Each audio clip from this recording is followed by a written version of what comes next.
Una is yung history. Windows 8, isa siyang operating system na ginawa ng Microsoft at nilabas siya noong October 26, 2012. Binago nito yung traditional na start menu at pinalitan ng start screen na may live tiles at mga interactive na icons. Nagpapakita ng real-time na information. And next is yung architecture ng Windows 8. Yung Windows 8, gawa siya sa Windows NT 6.2 na kernel na siyang pinaka-core ng system at na nagpapatakbo ng buong operating system. Ang architecture ng Windows 8, ginawa siya para maging compatible siya sa iba't ibang devices. Next is yung security.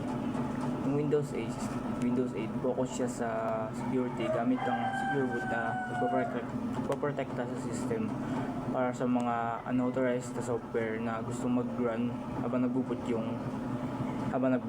May kasama din siyang Windows Defender para sa malware protection at BitBlocker encryption para naman siguradong ligtas ang data. Ayun, next is file system. Sa Windows 8, ang NTFS ang default file system na ginagamit para mas malaking may security features supported din to. Next naman is sa networking naman. Mas ini-enhance ang Wi-Fi at mobile. So next sa networking naman.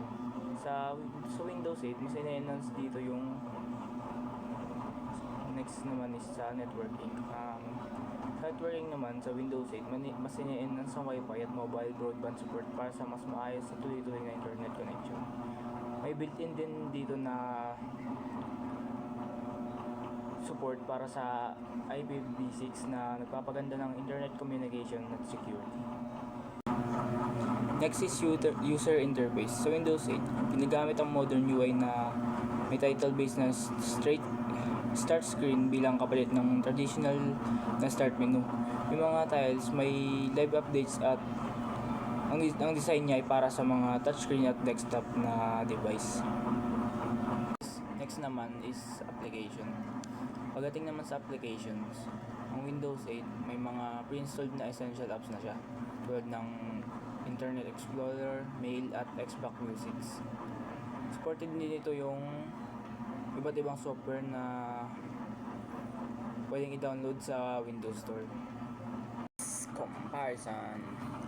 Pagdating sa comparison, Windows 8 kilala siya sa wide compatibility at user-friendly na interface niya, pati sa mga security features niya.